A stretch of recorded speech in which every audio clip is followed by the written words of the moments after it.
क्या आप जानते हैं कौन है वो शख्स जिसने किया 4000 करोड़ का घोटाला? ये वो हैं जिन्होंने कभी प्रधानमंत्री से लेकर रिजर्व बैंक ऑफ इंडिया तक की नींदें उड़ा दी। इस इंसान को स्टॉक मार्केट का बिग बुल कहा जाता था, क्योंकि ये जो भी दाव लगाते थे उसका इन्हें हजारों गुना ज्यादा फायदा मिलता था।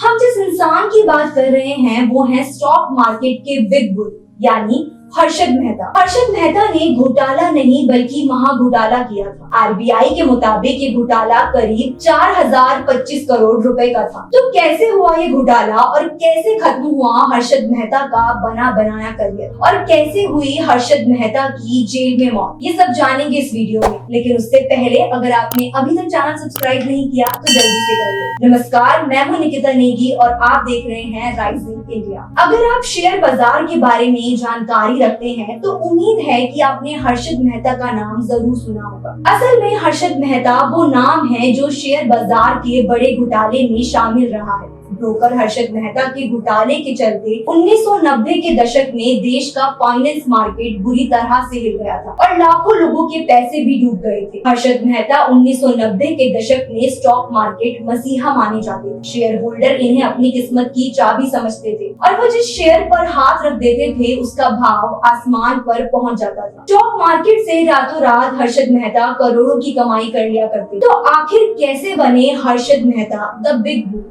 चलिए पहले इसे समझते हैं। हर्षद मेहता का जन्म 29 जुलाई 1954 को गुजरात के राजकोट में एक छोटे से परिवार में हुआ था। इनका बचपन मुंबई की कांदीवली में गुजरा और मुंबई की ही एक सेकेंडरी स्कूल से इन्होंने स्कूली पढ़ाई की। 12th पास करने के बाद हर्षद मेहता ने लाजपत राय कॉलेज से बीकॉम की पढ़ाई की। फिर अगले 8 साल तक छोटी मोटी नौकरियां करते रहे। इन्होंने अपनी पहली नौकरी new India assurance company limited में बतौर सेल्स पर्सन और उसी वक्त इनका इंटरेस्ट शेयर मार्केट की तरफ जागा और इन्होंने नौकरी छोड़ हरिजीवन दास नेमीदास सिक्योरिटीज नाम की ब्रोकरेज फर्म में बतौर जॉबर नौकरी ज्वाइन कर ली और प्रसन्न परिजीवन दास को अपना गुरु मान लिया। उनके साथ काम करते हुए हर्षद मेहता ने स्टॉक मार्केट के हर पैंतरे सीखे और 1984 में खुद की grow more research and asset management नाम की कंपनी की शुरुआत और बॉम्बे स्टॉक एक्सचेंज में बतौर ब्रोकर मेंबरशिप ली। यहाँ से शुरू हुआ स्टॉक मार्केट के उस बेताज बादशाह का सफर जिसे आगे चलकर स्टॉक मार्केट का अमिताभ बच्चन और रेजिंग बुल कहा जाने लगा। हर्षद मेहता को बिग बुल कहा जाता था क्योंकि इन्होंने स्टॉक मार्केट में बुल रन शुरू किया था। हर्षद मेहता ने 1980 से 1990 के दशक में स्टॉक मार्केट की दिशा ही बदल डाली। लेकिन बाद में हर्षद मेहता ने करीब 4000 करोड़ का घोटाला किया और इसकी वजह से तमाम शेयर होल्डर्स के सपने टूट गए। इस घोटाले के लिए बाद में इन्हें गिरफ्तार भी किया गया, लेकिन सुप्रीम कोर्ट ने हर्षद मेहता को दोषी पाते हुए 5 साल की सजा और 25,000 रुपए के जुर्माने की सजा सुनाई। आपको बता दें हर्षद मेहता थाने जेल में बंद थे। वहीं इनकी 31 दिसंबर 2001 को सिर्फ 47 साल की उम्र में मौत हो गई। चलिए आपको बताते हैं आखिर क्या था वो 4000 करोड़ का घोटाला। हर्षद मेहता के एसीसी यानी एसोसिएटेड सीमेंट कंपनी में पैसा लगाने के बाद एसीसी की किस्मत ही बदल गई। एसीसी का शेयर 200 रुपए का था, उसकी कीमत कुछ ही समय में 9000 रुपए हो गई।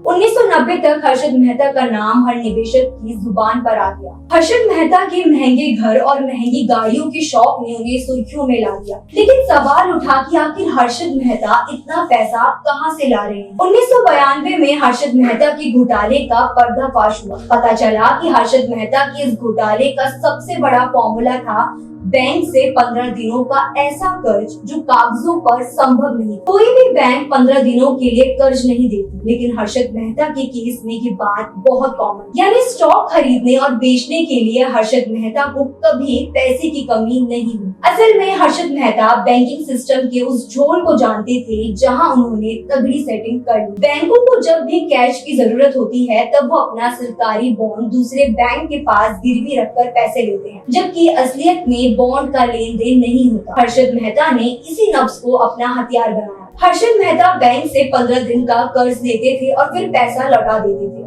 इसे ऐसे समझिए, उन्होंने 15 दिनों का अवैध कर्ज लेकर स्टॉक खरीदे और फिर करोड़ों का मुनाफा कमाकर 15 दिन के बाद वो पैसा बैंक को वापस लौटा दिया। हालांकि इसका खुलासा होने के बाद सभी बैंक ने उनसे अपने पैसे वापस मांगने शुरू कर दिए। हर्षद मेहता पर 72 चार्ज लगाए गए और लगभग सिविल केस फाइल हुए। हर्षद मेहता के करोड़ों के मुनाफे के बिजनेस को उस वक्त पहला झटका लगा जब शेयर बाजार बुरी तरह गिरा। वो बैंक को कर्ज लौटा नहीं पाए और तब इस कांड का राज खुला। देवाशीष बासु ने अपने एक लेख में लिखा, इस घोटाले की समस्या हर्षद मेहता नहीं बल्कि भारतीय अर्थव्यवस्था थी। सुचिता दलाल की एक रिपोर्ट ने हर्षद मेहता को सीधे जमीन पर लाकर पटक दिया।